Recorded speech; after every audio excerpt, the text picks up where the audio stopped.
featuring the UCI Mountain Bike World Cup 98.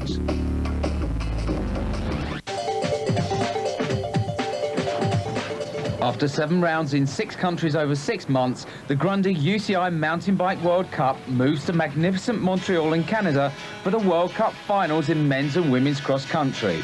This is the big one.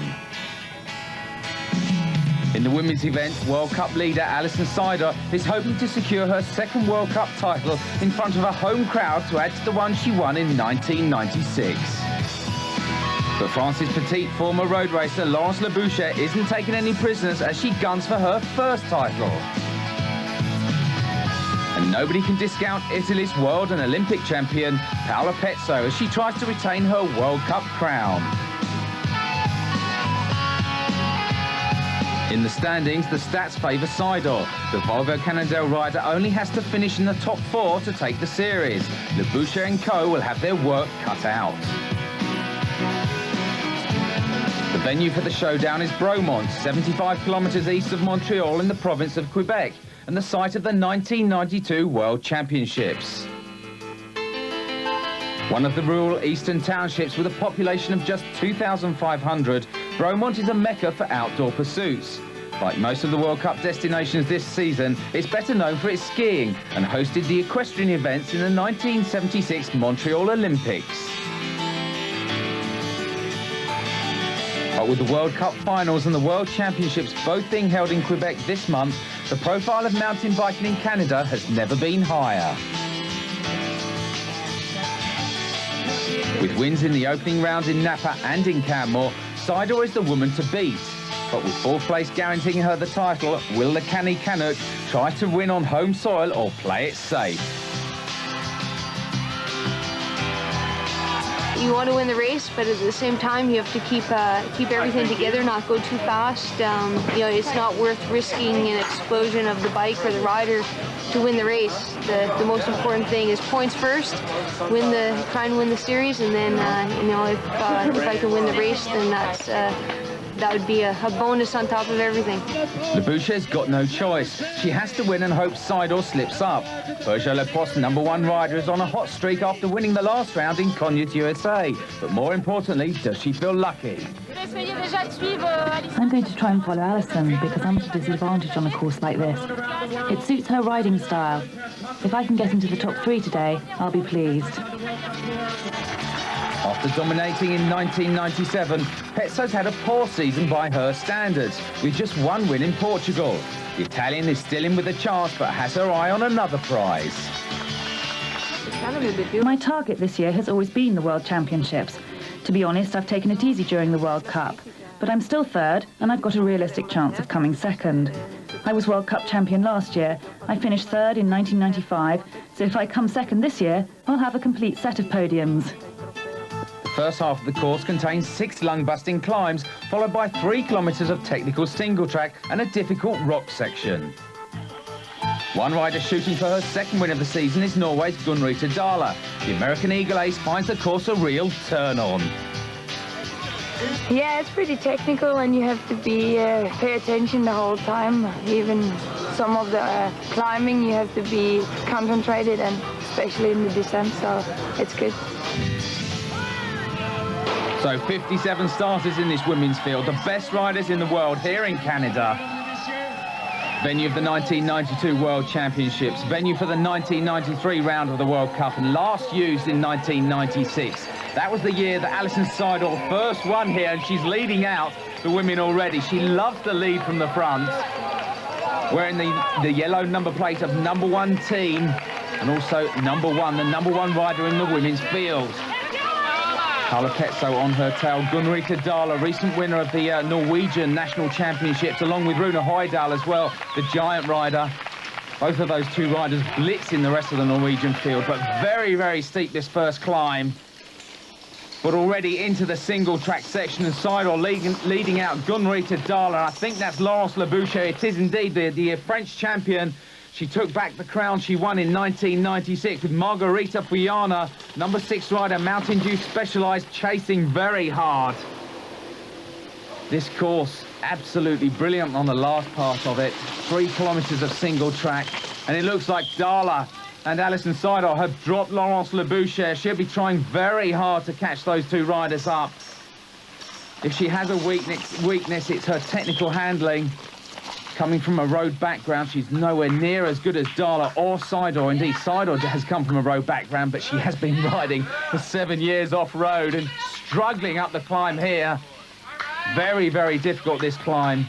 This is towards the end of the first lap. The women doing 4 laps in all, 31.4 kilometres. And it looks like Gunn-Rita Dahle letting Seidel do all of the work, but this is the point where Dahle has the advantage over Seidel. She's a superb descender. Well, I think she's letting Seidel do most of the work. And it looks like Paola Pezzo has caught up Margherita Fiona-Rieri, the 1997 World Cup winner. Paola Pezzo on the tail of the Spaniard. She won 8 races in 1997, only one this year. Really disappointing season for Pezzo as we look at Seidel and Gunn-Rita Dahle coming towards the line at the end of the first lap. And the two riders working together, or should I say Alison Seidel working for Gunn-Rita Dahle. That lap actually taking 26 minutes, 50 seconds, very fast indeed. The winner from 1996, Alison Seidel, she beat Caroline Alexander that year. Caroline was really on form that year, but she just couldn't hold on to Seidel in the technical descending section.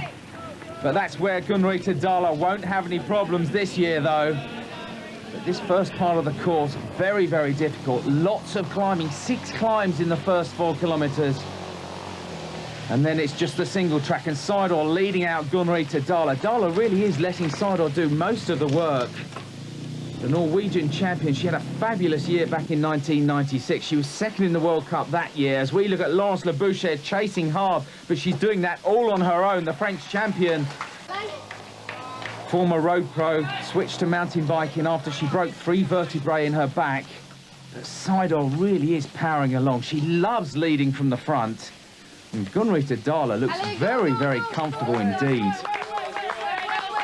Dahle actually was in the frame in 1996, but she had a mechanical problem that year and only finished in 9th spot, 12.23 behind Alison Seidel. As we go to the 2 leaders as they're coming across the line now. Seidel still leading out. Dahle still on her tail, but Leboucher even further back now, 45.85 seconds back. And Alison Seidel constantly leading out. I don't know what this is all about, actually. The Volvo Cannondale rider must know that Dahle is working her over. This descent very, very fast indeed. It has actually rained in the week before this race, but the course drying out very well indeed. Seidel finished second here in 93. She was second in the World Championships in 1992 behind Sylvia First, the Swiss rider. But the course different from that year. But still, Seidel pushing a very big gear. She won the first round in Napa Valley. She beat Paola Pezzo in that race. Pezzo beat her in the second one, and Dahle then went on to win in St. Wendel in Germany. And Dahle really is back to form. Last year she had a terrible season. She overtrained. She had a flu bug actually, then overtrained. But she's back to her best now, and she's a brilliant descender. And Laurence Leboucher chasing very hard indeed. The Peugeot Le Poste rider using all of her road experience to chase these 2 riders down. Seidel still at the front, still pushing along. But she knows she's got to finish 4th or higher, and then she will take her 2nd World Cup crown. But Dahle looks like she's itching to go, and she is indeed. Brilliant riding from Dahle. Very steep section of the course there. That's the best thing she could have done. Using all of the experience she gained in the Tour Feminine, which she's just finished. She won a stage in that race. She came 2nd the day after the last stage in the European Championships, and it looks like she's broken Alison Seidel. But Seidel won't be struggling too much to hold on to her wheels. She knows she's pretty well safe in 2nd at the moment, but Dahle riding very, very well indeed, using her head. And coming towards the line now, she's got a gap of 10.46 over Seidel, with Leboucher now 1.18 behind. I think Seidel has actually blown a gasket in trying to stay in front, but Dahle, look at the gap now she's got. It must be about 30 seconds now. Coming down this descent, she's just got this 1 lap to go. or about 7/8 of this lap. Just 2 legs of the German. Yeah, 8:37 behind Alison Seidel, the winner in 96. But it's Gunn-Rita Dahle who's now leading the race out. The number 4 rider in the World Cup standing. She will be very happy with this if she can hold this lead now. Fabulous riding from the Norwegian. But it looks like Alison Seidel has let her go. She's not going to chase too hard now. Coming into the finish area is Gunn-Rita Dahle, the American Eagle rider who blitzed onto the scene in 1995. In her first ever Grundig race, she was 3rd in Plymouth, but she's going to take her 4th ever Grundig World Cup win in the last round of 1998. Brilliant riding from Gunn-Rita Dahle. She'll be very happy with that. She'll move into 4th place in the overall winners list, behind Paola Pezzo, Alison Seidel and Julie Furtado, winner of 28 World Cup races. Fabulous stuff from Dahle. I think she's happy with that. And I also think that Alison Seidel is happy. She's coming home in 2nd spot. She knows she's won the World Cup for the 2nd time. She won it first in 1996. She now wins it in 1998 in front of her home crowd. And I think we'll be hearing from 2 very happy riders, even though Alison Seidel is crying now. Norway, a great job in 2nd place for Alison. The plan was to follow the leader if I could. It wasn't too much problem, and then it was to attack on the last descent on the 3rd lap and then do my own race 100% the last lap, and I succeeded. You know, when Gunn-Rita started to bomb down the descent, so I just had to make a choice. You know, do I take some risks? Because she's such a fantastic descender. I would have had to take some risks to stay with her. And I knew Laurence was, you know, safely behind me, and, you know, she was moving away from me, and I just decided that, you know, the World Cup is, winning the overall is what I'm here for today. And, you know, she rode a great race, and, you know, but 2nd place points was sufficient for me today. Congratulations to our champions, come on! So Dahle takes her 2nd win of the season after her victory in Germany, with Seidel 2nd and Lebouchet 3rd. Spain's Margarita Puyana takes a fine 4th place for Mountain Dew Specialized, with Pezzo 5th and Chantal Decour in 6th.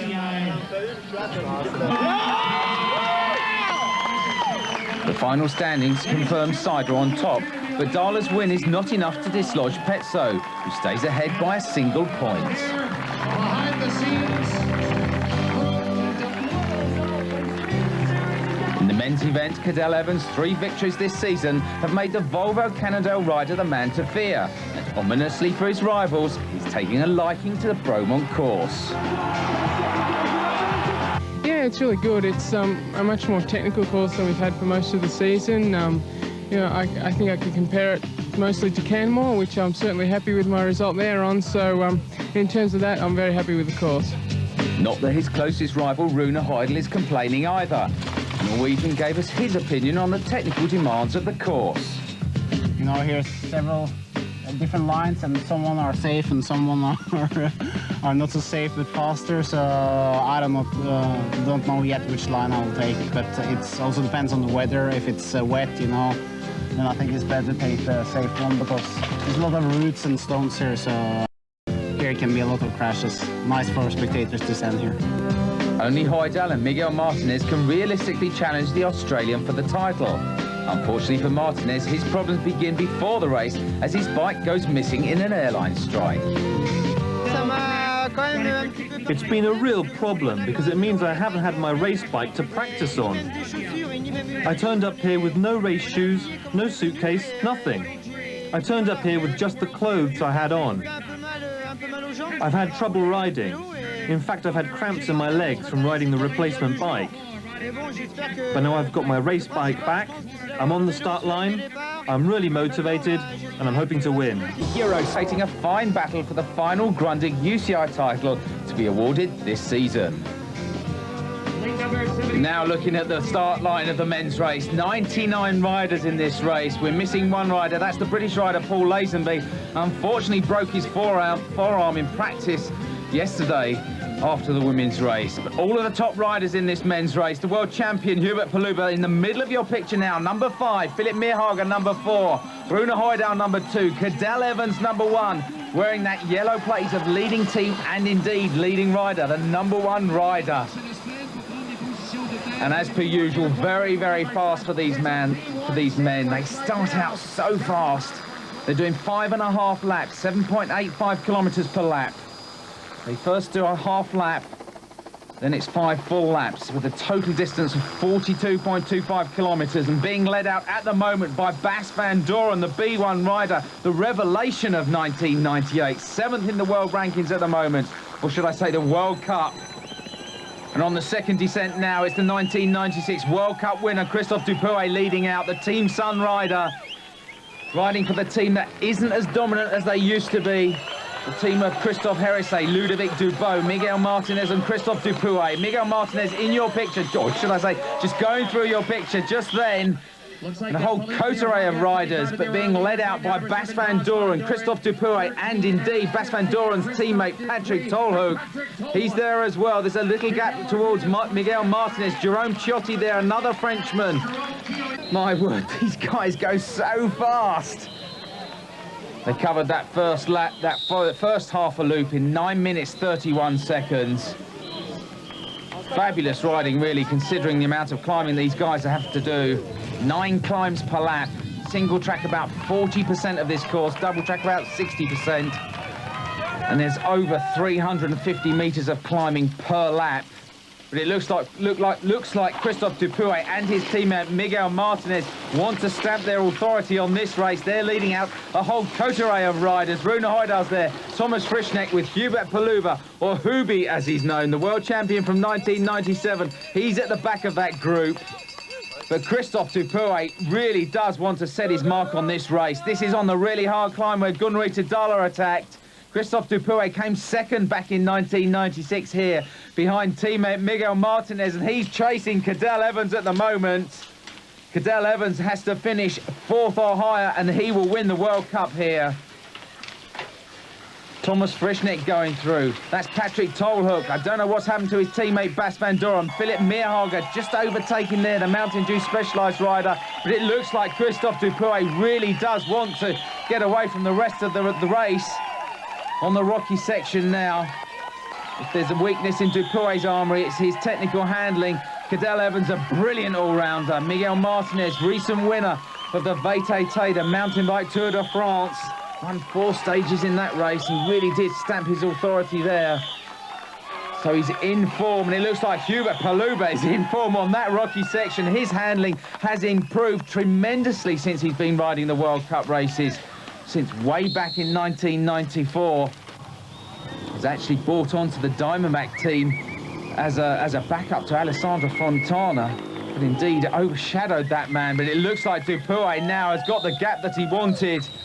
He really is moving away from the rest of the race, determined to set his mark on this course. But Cadel Evans, followed by Rune Højdahl, the superb descender, he's chasing hard. Looks like Miguel Martinez is content just to let those riders work themselves over. He's not going to help them chase his teammate Christophe Dupouey. It looks like Rune Højdahl having fun on the jump there. Very, very fast section. Rune Højdahl won the first race in Napa Valley at the beginning of the season. He was second in Portugal behind Cadel Evans, but this man, Christophe Dupouey, hasn't had such a good season as he had in 1997 or indeed 1996 when he won the World Cup. He's had 3 fifth-place finishes, but he's got better actually as the season's gone on. He won the French National Championships. He then went on to come 4th in the mountain bike Tour de France, and then a couple of weeks ago won the European Championships for the 2nd time. So he's clearly a man in form, and is determined to let the other riders know in this race that he wants to win it. He came second in 1996 behind his teammate Miguel Martinez. Philip Meerhager, oh, that's a fall there by Martino Fruit, the Espoirs champion from Italy, and it looks like he's lost his saddle. I was going to say his tail. It might as well be his tail because he's not going to continue. That's unfortunate for Fruit. We're now on the 3rd lap as we're looking at some of the replacement sunglasses for some of these riders. This is the feed zone. Not only do they get their food, but they get extra sunglasses as well. But it looks like Christophe Dupouey really is storming away now, climbing superbly and being chased by Philip Meerhager. Rune Højdahl is there on his tail as well. Meerhager having a fabulous season. Cadel Evans there as well on Rune Højdahl's tail. Miguel Martinez, Hubert Paluba is there. That looks like, I think that was Jesper Aggergaard, the B1 rider. Not too sure about that, but Christophe Dupouey really is riding out of his skin at the moment. He was content to let his teammate Miguel Martinez win this race back in 1996. Thomas Frischneck was third that year.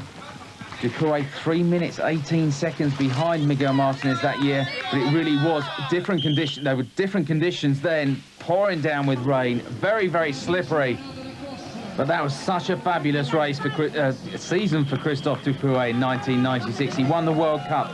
He was fourth in the Olympic mountain bike race.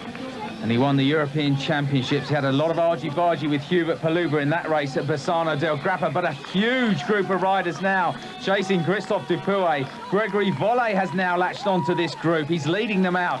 Cadel Evans, Hubert Paluba, Meerhager, Martinez, Jerome Ciotti there as well.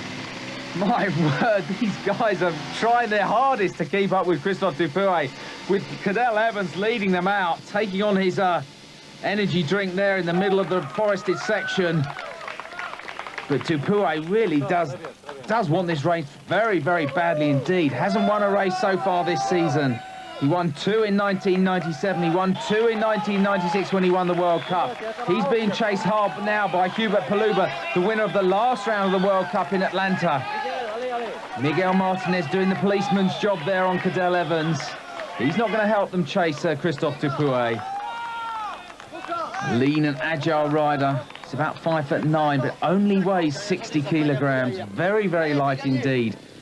In fact, in 1997, when he was doing the mountain bike Tour de France, he said it was so cold, he was so thin, he found it difficult keeping warm. But it looks like Martinez now attacking Cadel Evans on this climb. Brilliant riding from Martinez. He wants to get second place, I'm sure. He's not going to chase his teammate too hard, but he wants to make sure that Cadel Evans doesn't get as high as he wants to get. But Dupouey really is tackling those technical sections very well indeed and being chased now by Miguel Martinez. It looks like Martinez has dropped Cadel Evans. And I think Christophe Dupouey is going to come across the line for his first win for 1998. I think actually he's waiting for his teammate, Miguel Martinez. But he goes across the line in first spot. Martinez in second. A 1-2 for Team Sun.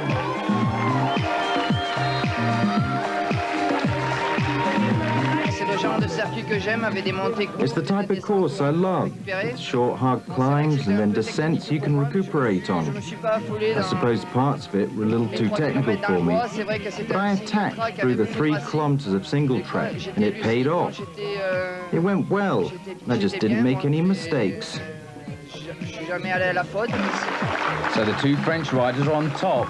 Paluba hangs on for 4th, with Højdahl disappointed in 5th, and 1996 world champion Jerome Ciotti in 6th. It hasn't quite sunk in yet, but I've worked very hard for a very long time for this, so yeah, of course I'm very pleased to win that.